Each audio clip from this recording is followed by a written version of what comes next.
Ezio, and I would like to ask you who understands encoding or has some problems with it. No well, one. okay. Okay. Well, I have done the question, and he can tell the answer. Yeah. Ezio, the show is yours. Okay, so today we are going to talk about Unicode and encoding. And I see that there's like quite a lot of people. I see that you all survived a pie beer yesterday. And you also had a coffee now, so you should be awake and ready to say something about encoding and Unicode. So I start about saying something about me. So I'm a Python core developer since June 2009, so it's like 4 years now. And I also teach Python programming at the Turku University of Applied Sciences in Finland, where I live in Finland. I'm actually Italian, but I live in Finland, so I'm also teaching there. And I did a number of talks about Unicode and the development of Python to several conferences. And I think this is like my 5th year presenting something about Unicode. And every year there's like a lot of people coming because apparently there's always something that is like not completely clear about Unicode. And every year I try to make it more clear, and eventually I hope that to make in future a talk where no one will come because everyone knows Unicode. And I'm also a member of the Italian Mars Society. I have another talk tomorrow about Python on Mars. We are doing quite cool things, so if you want to come, it should be tomorrow at some point. Okay, so you might know this Joel Spolsky, that he said in 2003 he was writing this article, and he wrote, if you are a programmer working in 2003 and you don't know the basics of characters, character sets, encodings, and Unicode, and they catch you, I'm going to punish you by making you peel onions for 6 months in a submarine. I swear I will. And he was writing this in 2003. This was like 10 years ago. And now we are in 2013, so 10 years later, and there's still people that don't know all the basic stuff. And when he wrote this article, he just wrote it after finding out that PHP had no idea about how these things work. Like, it doesn't have any Unicode type. And he was like, how come that in 2003, one of the most used languages in the web has no idea how Unicode works? And the PHP community wanted to make PHP 6 to fix this, but we're still working on it. I don't think we will. We had some problem, I don't know. We still have to figure it out. So if you don't want to end up in a submarine peeling onions, you should better listen to what I'm going to say now. We are going to, first I'm going to present a bit of theory, like the terminology, so what is a character sets, what are encodings, because I can explain everything I want, but if you don't understand what I'm talking about because you don't know that, then it's going to be difficult. So we will see a bit of theory. And at the end of the talk, we will also see something a bit more practical. So we will see also some recommendation about how to use Unicode effectively. And eventually there will be like question and answer, so I will answer all your questions. Okay, so let's start. What is a character set? A character set is just a collection of elements used to represent textual information. You can actually see this. It's a bit dark maybe. But anyway, like a character set is just basically a bunch of characters. So you have symbols, and these are the symbols that you used to write. You see you have letters, numbers, a few symbols like %, $sign. So this is a character set. And it's something abstract. It's like something that is completely unrelated from programming. You can say that in, I don't know, the English language, you have 26 letters, you have 10 digits, and you have a few symbols. This is something abstract. It just like explains what these symbols are. And this is called character sets. Then there's like a particular flavor of character set that is like are coded character sets. But what it does is just assigning a number that starts from 0 and keeps increasing to each of these symbols. So we can say that A is the number 65, B is number 66, C is number 67. So this way you will assign a number, a specific value that starts from 0 and increments to each of the symbols. So you can identify every symbol like with accuracy. And this is like most character sets are coded character sets. So you don't actually see the terms coded character set that much because most of them are coded. So by default, if you say character set, you're going to assume that it probably has some number associated. Okay, so we can start with ASCII. So you see here, not sure if you can see very well, but you have like some numbers here and here, and this is like a table, and in every slot that you get by combining the two numbers, you will see one of the symbols that I was talking about. And this is ASCII. It's limited to 7 bits. This means that with 7 bits you can represent up to 128 characters. And there's like some confusion because something that ASCII is like 8 bits, 256. That's something that sometimes is called extended ASCII. But the real ASCII, even the one when you encode and decode in Python using the ASCII codec, is this one. So 128 characters. And you have the 26 letters of the English alphabet, the digits from 0 to 9, and a few symbols and control characters. So these are just like the printable ones. There are like more control characters that are not here. But you see, this is ASCII. And initially, like the reason why this is 7-bit and not 8-bit, because ASCII is so old, I think it's something like from 68, something like that, or maybe even earlier. It's like so old that at that point, bytes weren't even always 8 bits. There was like a period back then when like different computers, like different processors, were using like different number of bits for their words. So eventually the standard set down on 8 bits, but at that point we say 7 bits is enough, let's not waste another bit. And when the byte became 8-bit, that was the standard, we started using that extra bit that we got for parity checking. So basically we were just looking like the number of 0 and 1 and see if it matched. It's like some kind of error check. And went the wrong way. So, okay. Okay, but ASCII is limited to the English alphabet. We don't have any accented character. So what if I want to represent any of these letters that I have here? With 7 bits, there's no space for all of this. So the 8-bit we start using to represent more characters. So we went from ASCII, that was like only 128, English only, to this one here, that are the 8-bit character sets. So for example, ISO 88591. So they started with 128, with one other bit, they managed to get 128 more characters in there. And what we added is like all these accented letters that we see here.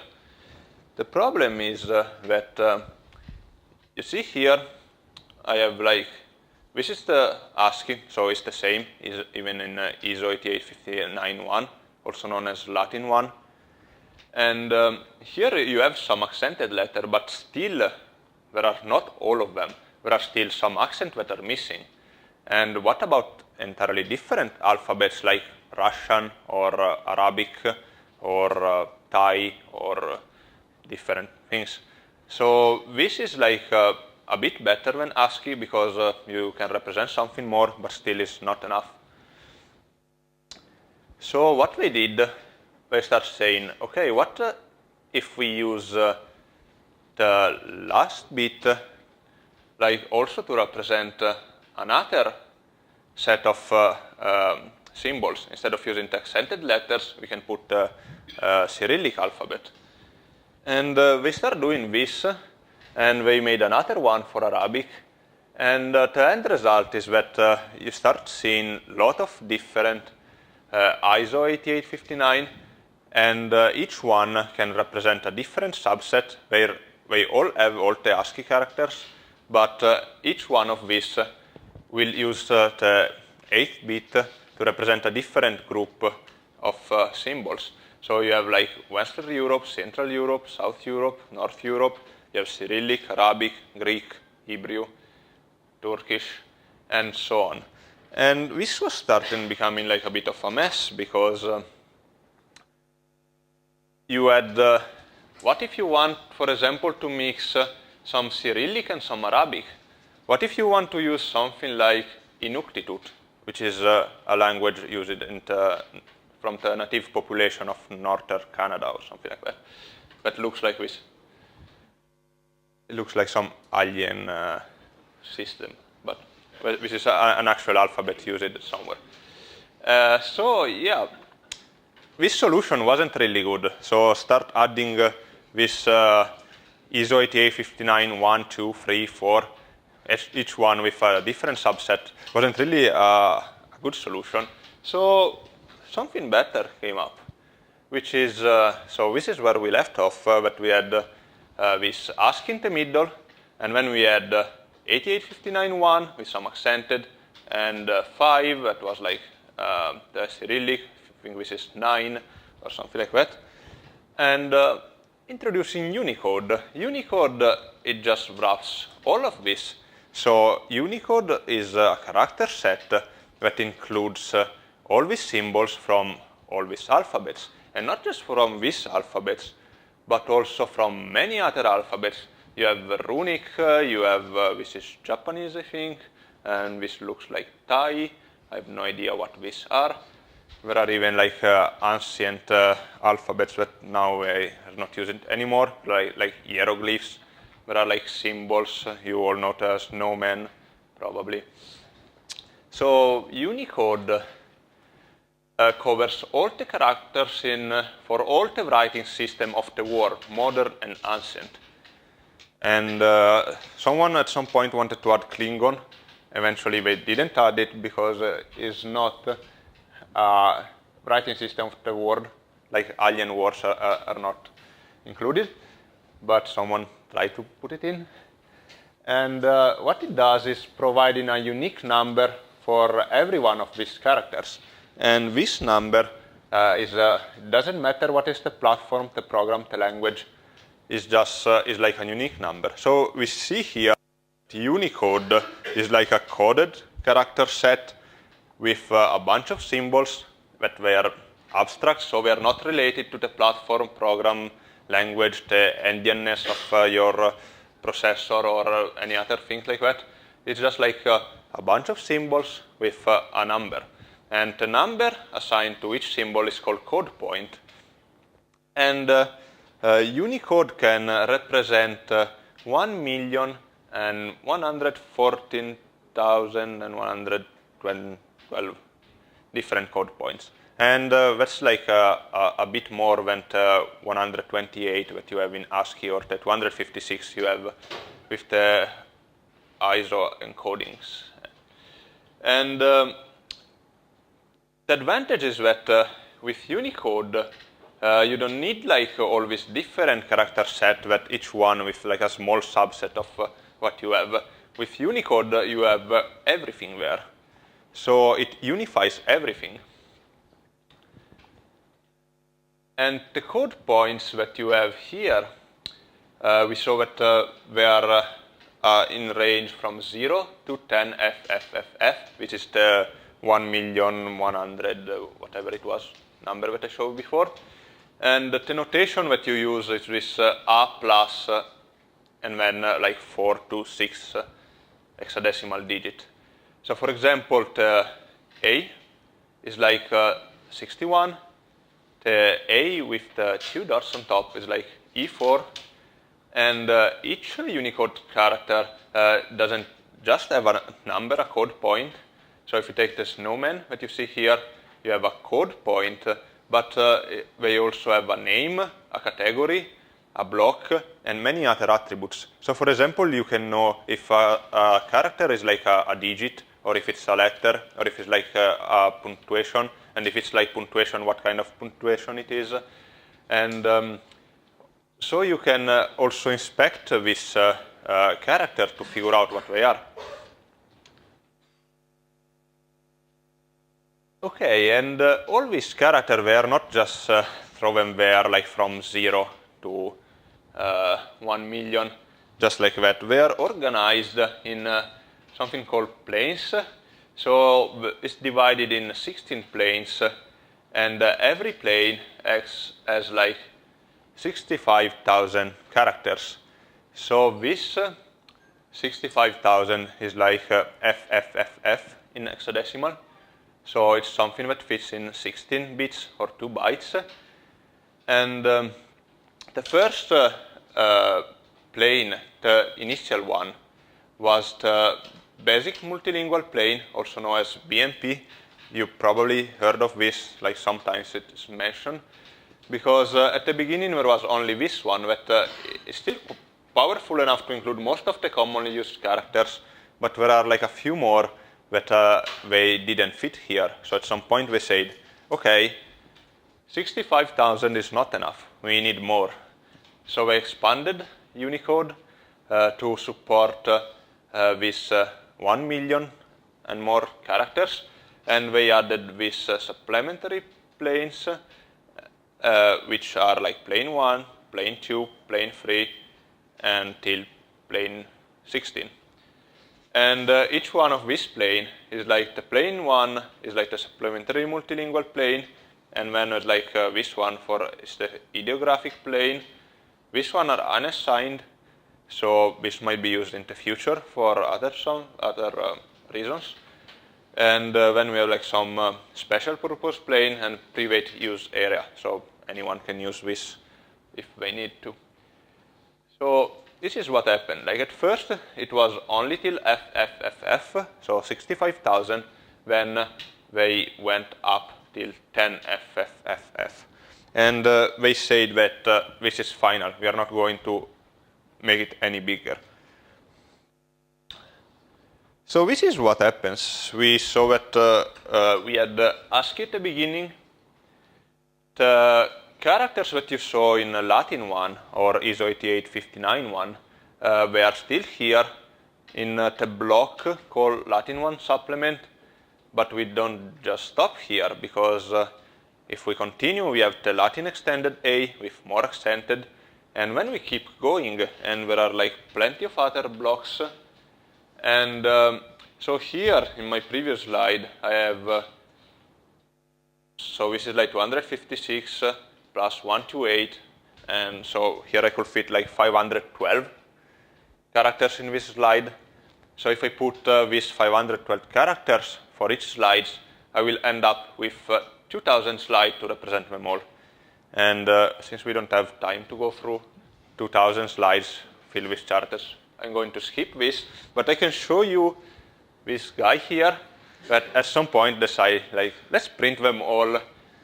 It had to cut a tree to get the paper to print them all. But this is how it looks like. Like every small pixel that you see here is a character, a Unicode character. So these are all the ones, all the characters, and these are probably only the ones that were defined at that point, but this was like a few years ago.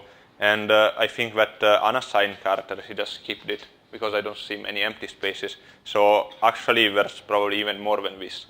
So you see that like ASCII probably will get more or less this corner here, and Latin 1 maybe like this. And you see how extensive Unicode is.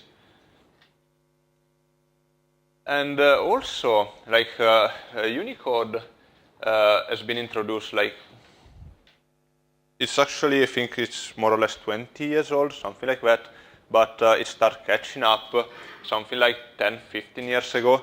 So at some point, this the blue one is Unicode. This was in 2008, so 5 years ago. And this was the point where these are like some Google stats about character sets used in the web. And you see that here there's the ASCII that is going down because the web was becoming more and more international. Like you need to support people from all over the world using different languages. And we also have this is Latin one, something similar. Probably there's like Windows has some small variant of Latin one. And you see that this start going down and Unicode is growing up. And this was 2008. I look at the statistics for 2010 and you see how it's passing. And from 2012, Unicode went over 50%, and you see the other are going down. So you see how Unicode is replacing all this. And you see also here, like all this one, we saw that there is ASCII, there is the Latin one, there is Chinese, Japanese, and Korean, and others. So Unicode is slowly replacing all these ones and making them obsolete. And with only one, you can represent all this. So this is actually a really good thing. Okay, so we said that a character set, once again, is a collection of elements used to represent textual information. So what is an encoding? An encoding is something, it's like a mapping from this character set definition, so these symbols that we saw before, and a bit sequence used to represent the data. So I can say, okay, I have this letter A. How do I save the letter A on the hard disk? How do I send it to the network? Because our computers, our networks, they don't know what the letter A is. They just know about 0 and 1. So you need to come up with some combination of 0 and 1s to represent this letter A and all the other letters that we saw so far. So every encoding specify a different way, or sometimes they overlap, but the main point is that every encoding tells how to convert this abstract character to a sequence of bit, or if you prefer in hexadecimal, it's like this. So this is an important distinction. The character set, so like Unicode, is just a set of all the characters of all these symbols, and it's abstract. It's not related to like bits and bytes and programming languages or CPUs or anything. The encoding is what makes this real from abstract. Is like something real that you can use on your computer, that you can save on the disk, that you can send on the network. So this is the important difference. And you go from a character set to an encoding sequence of bytes by using the encoding and decoding. You should all be familiar with this, I hope. If you are Python programmers, you should know that if you have text and you want bytes, then you encode the text. And if you use Python 2, this is the Unicode type, and this is str. If you use Python 3, how many of you are using Python 3? Okay. I see a few hands. Okay, but you know that on Python 3, Unicode is the default. So by default, all the text you write, all the strings you write, they're actual text, so there's Unicode. And when you encode, you get bytes. If you want to do the opposite thing, so for example, you just read something from a socket, you get bytes from a socket. You don't get any text. And that bytes might be used to represent some text. But before getting to the text, you have the bytes you got from the socket, you decode it, and you get the text.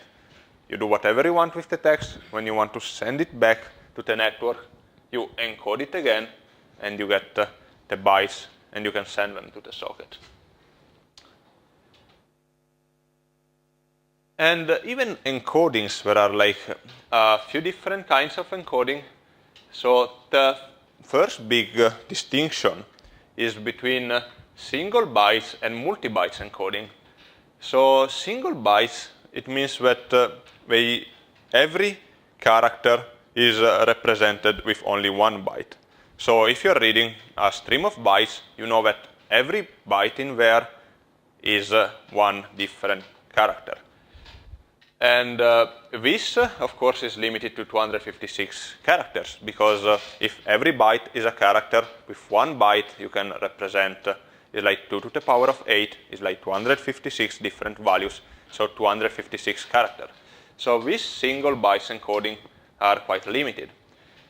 When you also have multi-bytes encoding, this means that they use one or more than one bytes for every character. So for example, if you have a stream of bytes, it might be that 1 byte is one character, but you might also have that 2 or 3 or 4 bytes, or even more, they all put together to represent one specific character. And these multi-byte encodings can be further divided in fixed width and variable width. This is nothing difficult. Fixed width means that I can say, okay, it's not every byte is a character, but every 4 bytes is a character. So I can get slices of 4 bytes, and I know that each group of 4 bytes is like a specific character. But you can also have variable width encoding. This means that sometimes I use 1 byte, sometimes I use 2 or 3 or 4. And now we will see some example of this. So single bytes, multi-byte, and multi-byte is further divided in fixed width and variable width.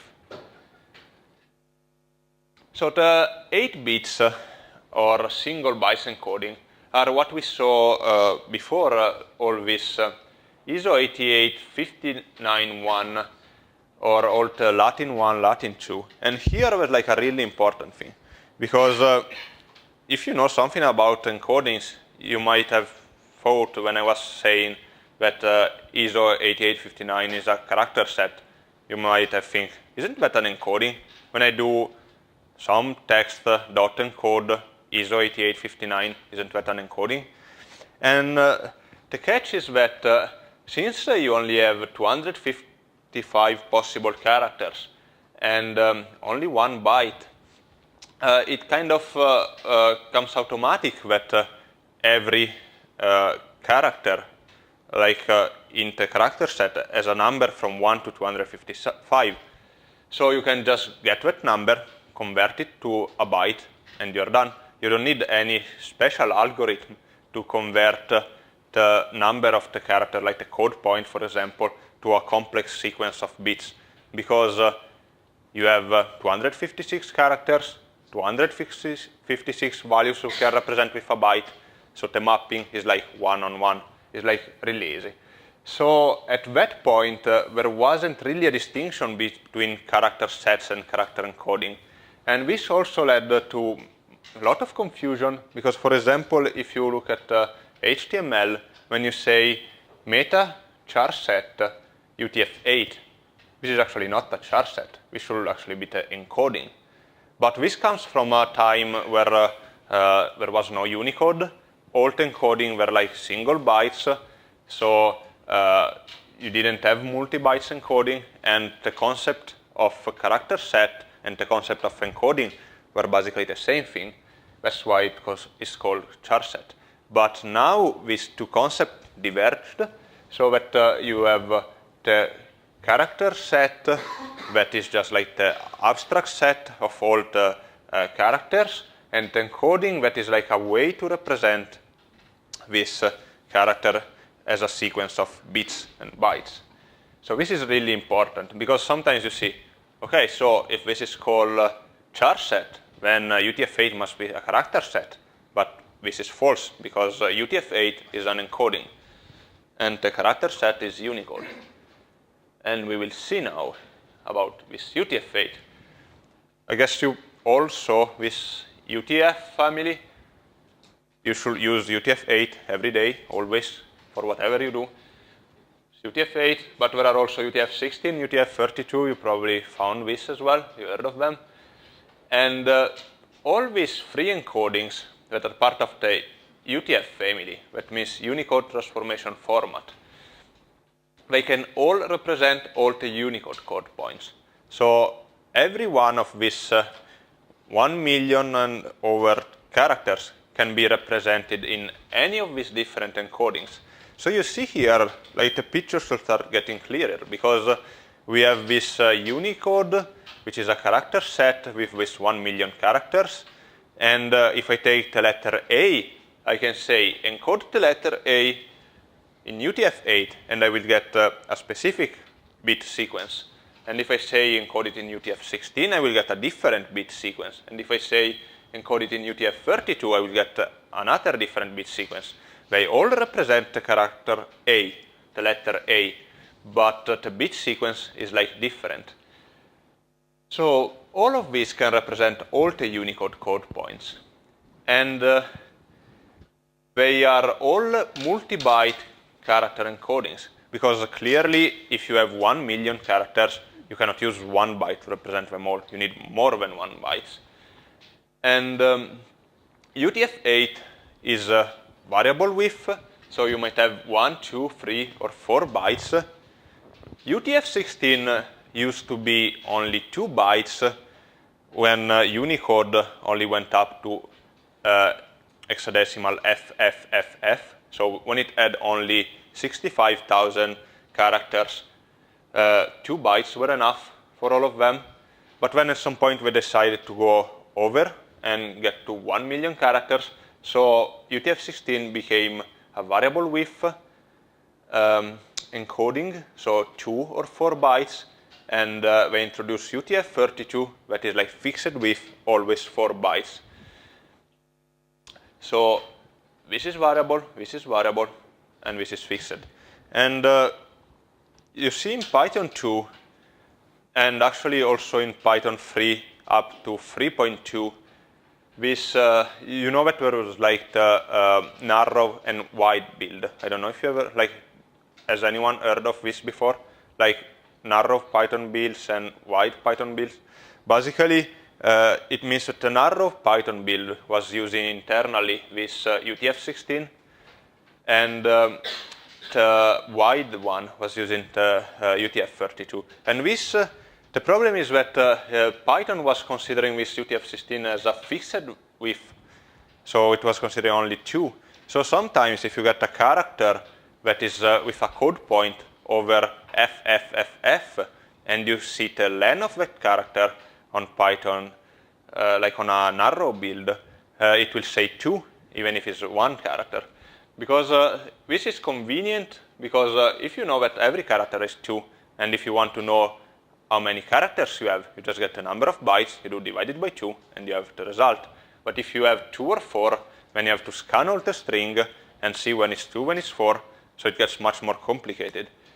So in the narrow build, this was like just considered as 2 because we saw the basic multilingual plane, so the BMP, it covers most of the characters that are commonly used, so it works 99% of the time, but not always. And of these 3 different encodings, the UTF-8 is like the most famous one. It's the one that you should always use for your data, and it's the default encoding in a lot of places. In Python 3 it's the default encoding. In XML, for example, it's the default encoding. I think even in JSON, in many places, they just assume UTF-8. And so even if you don't know the encoding, this is really bad if you have some data and you don't know the encoding, but if for some reason you don't know, assume UTF-8 and cross your finger, because this is like the most popular one, or at least it should be. But let's see something more about these 3 encodings. So UTF-32 is like quite simple. We say that it's like a fixed width encoding, so always 4 bytes, and each code point is encoded with 4 bytes. This means that it's not very memory efficient, because if I have the letter A, I have 00, 00, 00, 61. So I have like 4 bytes, but only this one actually has what I care for. So it's kind of wasteful. On the other hand, it's easier to work with. Like I was saying, if you have this, like if you read some data and they are in UTF-32, you want to know at like how many code points you have, how many characters you have, you can just divide by 4 and you have it. If you want to slice, if you want 100 characters, you just get from 400 to 404 and you will get 100 characters here. So this is like very convenient to work with, but it's not very efficient if you want to send this on the network or if you want to save it on the disk. UTF-16 is like a bit better because it's only 2 bytes and it works fine if you have ASCII or some accented letter or even some snowman or some more advanced character. But you see, like once you go over FFFF, so if you get some character that is not in the BMP anymore, but is not in the basic multilingual plane, then how do you represent this? 2 bytes are not enough anymore. So what happens is that they introduce this thing called surrogates. How many of you have heard of surrogates? Okay, see a few more hands.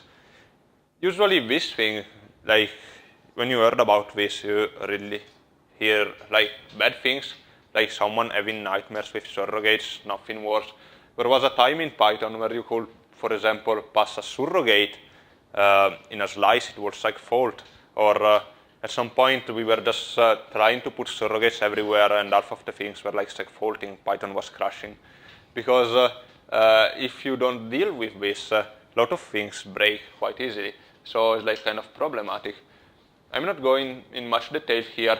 You just need to know that if you want to represent these characters that are not in the BMP, you can just use a pair of surrogates. So basically, you have a range for high surrogates and a range for low surrogates. So you get like 2 bytes from this range here, 2 bytes from here, and you can combine to get a character, like a code point, which is higher than FFFF. And as I was saying, yeah, like this thing, like these surrogates break many things. I'm not going more in detail, but that should give you an idea. And let's come to UTF-8, because this is like the most important one. So UTF-8 is a variable width multi-byte encoding. So variable width means that it goes from 1 to 4 bytes, and multi-byte, because it's not just 1 byte, clearly. So this is how it works. You have 1 byte for ASCII, and this is very important because it makes it fully compatible with ASCII. So if you have an ASCII file and you open it as UTF-8, it works just fine. It's like compatible. And this is one of the main advantages of UTF-8. So ASCII file, so as long as you only have ASCII characters, so characters in the range of ASCII, it doesn't matter if you use ASCII or UTF-8, it works. Because where like the representation of this character is exactly the same bit by bit. And if you have the BMP characters, so the one up to FFFF, it will use 2 or 3 bytes. If you have characters that are over FFFF, it will use 4 bytes. And the way this works is that UTF has a start byte, and this is followed by 0 to 3 continuation bytes. Because UTF-8 needs a way to say, okay, I have 3 more bytes following me, or 2 more bytes. Like this character uses 2 bytes, so there's 1 more byte coming next. So this is done in this way. So if you look at the bytes, here I'm showing the bits. If it starts with 0, then it's an ASCII byte. So you know it's only 1 byte. You see it starts from 0, it's only 1 byte, and it's ASCII. If we start with 10, you know that this is a continuation byte. So before this, you should have one of these. If it starts with 110, you know that it's the start byte of a 2-byte sequence. And it's easy because if you see 21 here, you know that there are 2 bytes coming next. If you see 3 here, you know there are 3 bytes coming next. And if you see 41 here, you know there are 4 bytes coming next. And the bytes that are coming next are this one. And this XXX that you see here is actually the payload. So this is just like some headers that specify what kind of bytes are this. And the actual character is like in this XXX.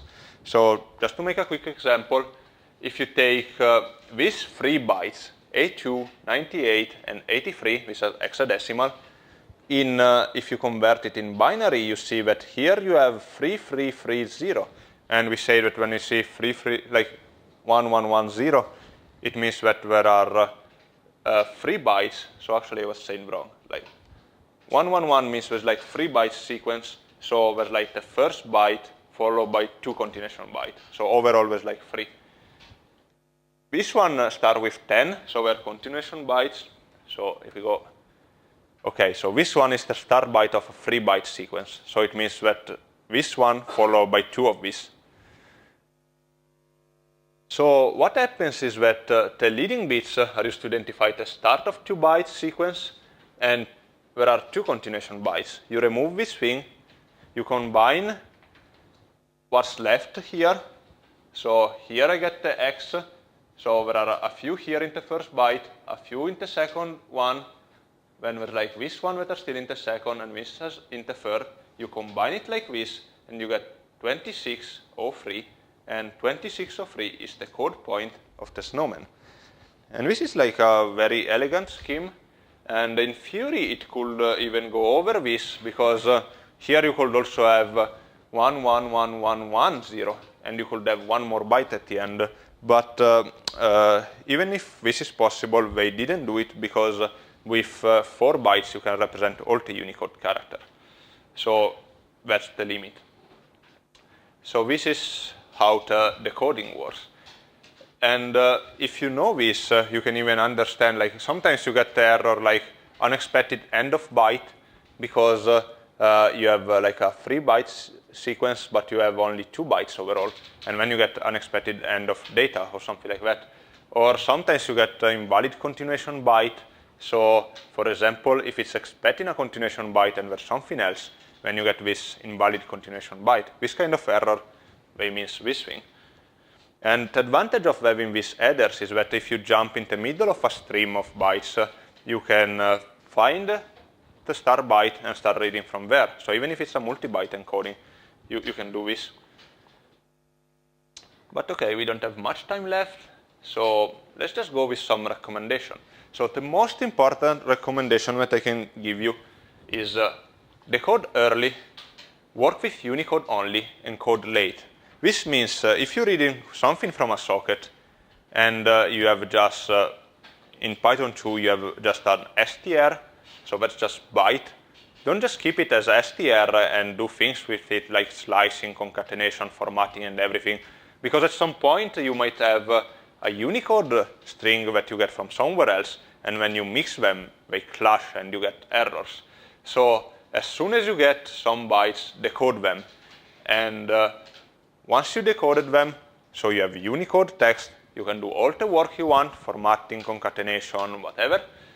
And once you're done, at the very end, at the last moment, before putting this data on the network or save it on the file, you can encode it again. So this is the most important thing. Then always use UTF-8, so you can just forget about Latin 1 and ISO 8859, unless you're working on some legacy thing or whatever. But use always UTF-8. Never mix text and bytes, because it will explode. Never mix encodings. So if you get, that's another problem. If you work with bytes, you might have something that is Latin 1, something that is UTF-8. You mix it and you get something that is not Latin 1, is not UTF-8. You have no idea what it is. But if you decode, you get Unicode and Unicode. You can mix it, and then you can encode it in something else. And never do text processing on bytes, and always note encoding. And I'm not sure if we have time, but let's go through this quickly. So this one that in Finnish means something like I love Unicode. And you see that here there are like some non-ASCII characters. If you try to encode this is Python 3, so this is a Unicode string. You get a Unicode encode error, because it was trying to encode, and the ASCII cannot represent this character because it's not in ASCII. And if you do the opposite, so if you encode in ISO 8859.1, for example, so you get a bit sequence used by this encoding, when you try to decode it back as UTF-8, you see you get some invalid data because it's like a bit sequence that UTF-8 doesn't understand. And yeah, this one on Python 2 works. You can mix Unicode and bytes as long as this is ASCII only. Because if it's not ASCII, you get a Unicode decode error. And you get a decode error because Python 2 tries to implicitly decode this as ASCII. So that's why it happens.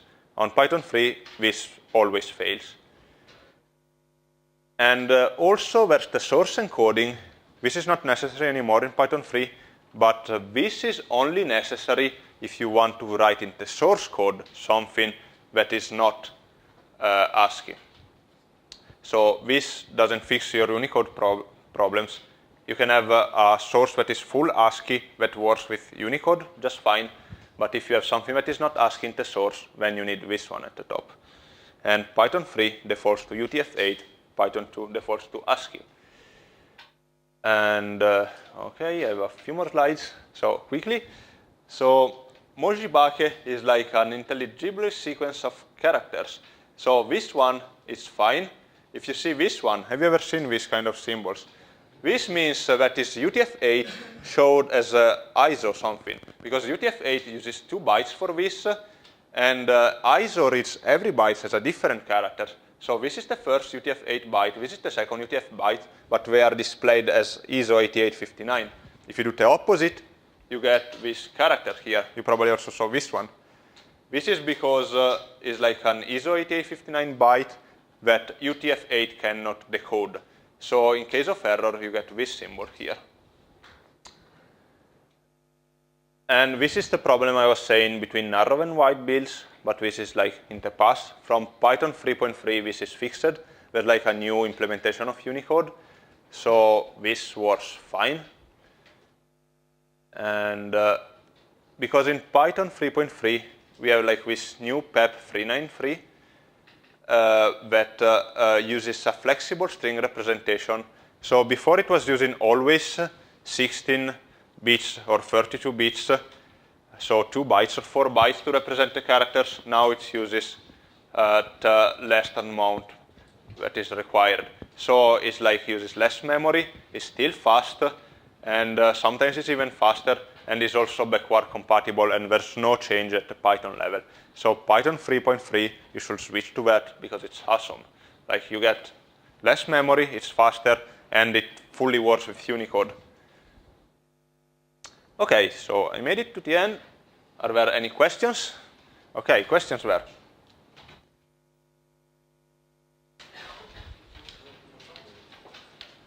Hi, great talk.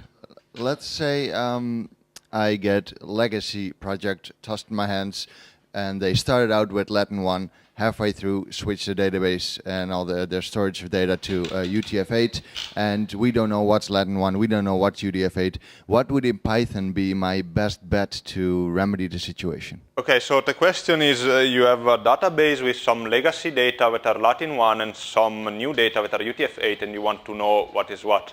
So yeah, so what you can do, there are like some library, like I think chardet, that can try to guess the encoding. Keep in mind that if you try to decode with Latin 1, since it's a single byte encoding, it will decode whatever garbage you pass it, because every value is always valid. So one thing you can do is try first to decode the UTF-8. If that fails, it means it's not UTF-8. So that's something you can do. If that fails, you can fall back on Latin 1, and if you only have these 2, that might work.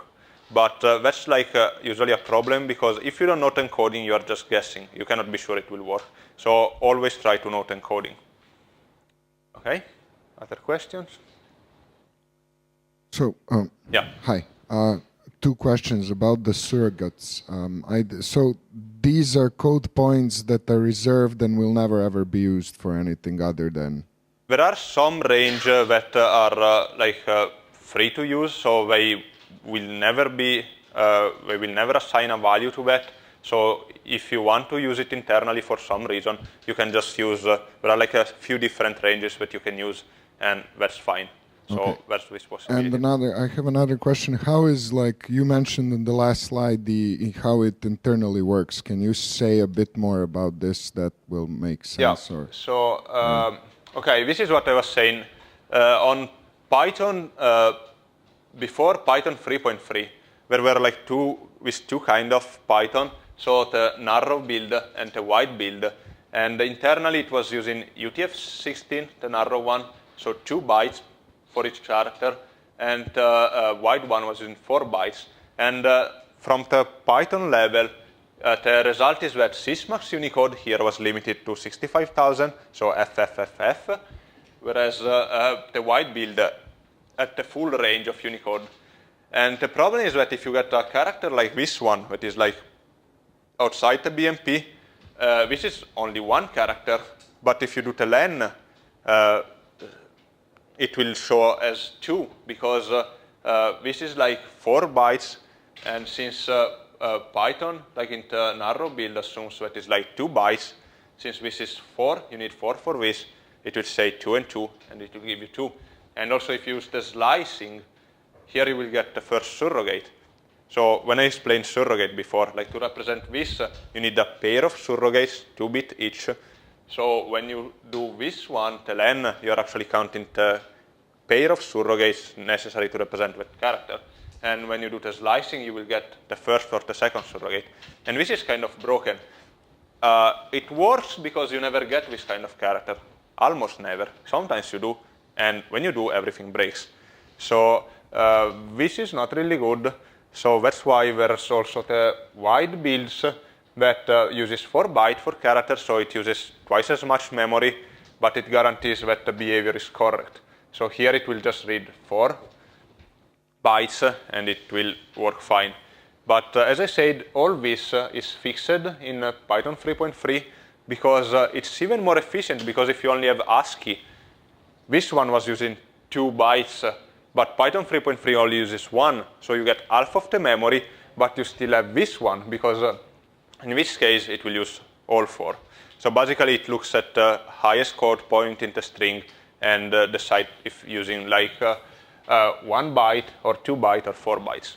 So it's like really cool. Yeah, that's how it works. Okay, other questions? Quick question and a remark. The question is about the OS default encoding. I've seen some people using Python 2, putting in their site customized thing. They change the default encoding to UTF-8, and they say that fixes it, and now it's like I'm using Python 3. And I feel like if I do that, something's going to break along the way, but I'm not sure about it.